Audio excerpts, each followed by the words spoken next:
आक्रोशित किया। उसके बाद उस भीड़ से हमको खींच करके बाहर निकाला और टारगेटेड करके हमको पूरा बेरहमी से लाठीचार्ज किया गया, घसीटते हुए हमको ले जाया गया कि जैसे सीजीएल पर अभी सीआईडी जांच हो रही है और कई सबूत लगभग 40 सबूत प्राप्त हुए हैं। वो जैसे सीजीएल मामले को लेकर देवेंद्र नाथ महतो राज्यपाल से मिलने गए हुए थे और देख सकते हैं राज्यपाल से मिल के जो है बाहर निकल रहे हैं। अब हम लोग सीधे जानने की कोशिश करेंगे क्या कुछ हुआ अंदर में, सारी चीज़ों को आप तक हम रखने का कोशिश करेंगे। मिलके लौटे हैं, क्या कुछ बातें हुई है?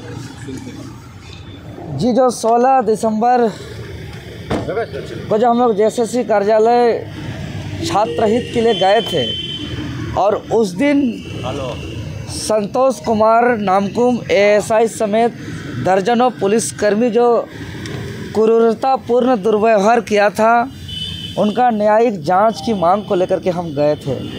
क्योंकि एक पुलिस प्रशासन का काम है कानून का रखवाला करना। उनका अपॉइंटमेंट इसलिए किया गया है कि वो कानून का पालन करें और कराएं। उनको इसलिए वेतन दिया जाता है कि वो पब्लिक का सेवा करें।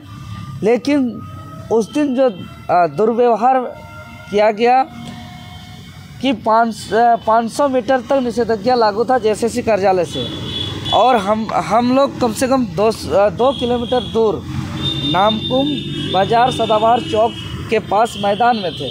और मैदान से जब हम लोग निकल रहे थे और निकलने के दौरान रोड पे पहुंचने का 5 मिनट भी नहीं हुआ होगा और उसमें से एएसआई संतोष कुमार समेत कई पुलिसकर्मियों ने शांतिपूर्ण बैठे छात्रों को उकसाया, भड़काया, आक्रोशित किया।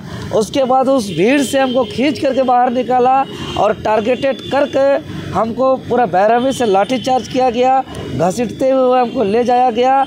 इसका आलोचना समस्त पत्रकार बंधु समेत कई राजनीतिक गैर राजनीतिक सामाजिक संगठन के द्वारा इनका विरोध भी दर्ज कराया गया। तो आज हम लोग महामहिम राज्यपाल महोदय का उस सारा वीडियो फुटेज साइट्सों पे, जिसमें एक पेन ड्राइव है, पेन ड्राइव में 2 वीडियो दिए हैं। एक वीडियो अलग अलग एक्शन में जो तमाम मीडिया में जो कैद वीडियो था जो हमको बर्बरतापूर्ण जो व्यवहार किया गया था वो एक वीडियो है। दूसरा वीडियो कि हम लोग शुरुआत से लेकर कैसे कैसे निकले, कहाँ से निकले, कितना दूर गए, किस तरीके से पुलिस ने उकसाया, किस तरीके से प्रशासन ने भड़काया, किस तरीके से निहत्थे निर्दोष हक अधिकार मांगने वाले छात्रों पर प्रहार किया गया, वो पूरा विस्तार से वो वीडियो है।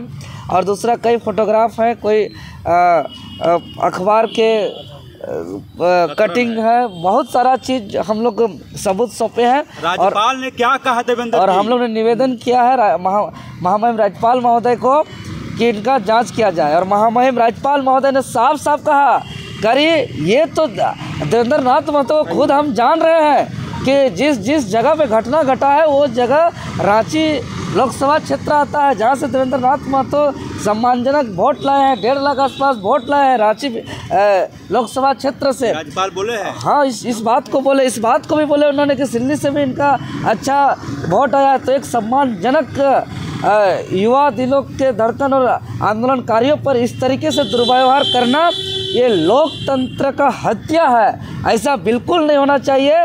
ये घटना का निंदा करते हुए उन्होंने तुरंत अपने बगल में जो बैठे प्रधान सचिव जी को निर्देश दिए कि इनका कार्रवाई है तो तुरंत इनका लिखित रूप से इनको आगे बढ़ाया जाए, इनका जांच किया जाए। और साथ ही साथ हमें निवेदन किया है जो सीआईडी जांच कर रहे हैं, ये सारा पेन ड्राइव का एक कॉपी उनको भी दीजिए, ये सारा सबूत उनको भी दीजिए और इस पर एकदम जांच होना ही चाहिए। वो भी अपना कहानी बता रहे थे कि अपना समय का आंदोलन के दौरान जब इस तरीके का कैसे कैसे प्रशासन के द्वारा किया जाता है, लेकिन वो अपने जीवन में जो देखे हैं आंदोलन के दौरान, कई बार जिक्र किए कि इमरजेंसी के समय इन्होंने जेल गए हैं, बताए अपने जीवन का कहानी। हाँ, कॉलेज के दौरान इन्होंने 4-5 बार अभी तक इन्होंने जेल का भी सामना किए हैं। वर्तमान हमारे झारखंड प्रदेश के महामहिम राज्यपाल महोदय जी ने उनका उस घटना का भी जिक्र करते हुए कहा, उन्होंने बताया कि यह गलत हो रहा है, आपके साथ गलत हुआ है, एक सम्मानित व्यक्ति के साथ आपके मानवीय मूल्य का हनन हुआ है। हम लोग इस पर लिखेंगे, इस पर जांच का मांग करेंगे। कि राज्यपाल इतना बात बोल रहे हैं, राज्यपाल क्या बोले? अरे राज्यपाल महामहिम राज्यपाल महोदय जी का ही बात कर रहे हैं।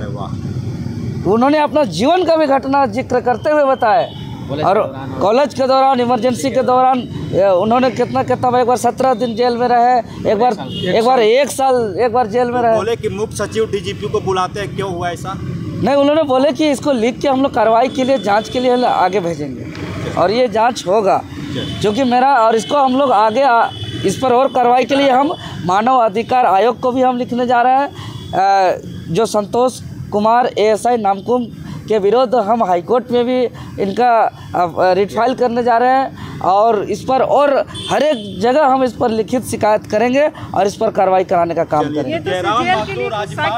इसके अलावा हमने महामहिम राज्यपाल महोदय से बात किया है कि जैसे CGL पर अभी CID जांच हो रही है और कई सबूत, लगभग 40 सबूत प्राप्त हुए हैं, वो भी हमने बताया है। जांच कमेटी को हम लोग पब्लिक ने, छात्र ने दिया है, तो इस पर कैंसिल किया जाए और तत्काल पुनः परीक्षा लिया जाए, इस पर हम लोग बात किए।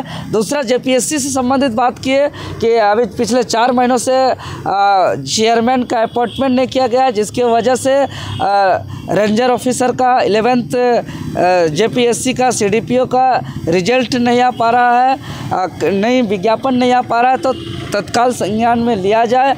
माननीय हाईकोर्ट का भी निर्देश है, उसके बावजूद यहाँ की सरकार JPSC अपॉइंटमेंट नहीं कर रही है, इस पर भी हमने अवगत कराया। साथ ही साथ जो शिक्षक बहाली PGT में जो नगरपालिका में जो गड़बड़ी हो रहा है और भी नियुक्ति से संबंधित हम लोग ने बात किया है और सभी बातों को गंभीरता से सुने महामहिम राज्यपाल महोदय जी।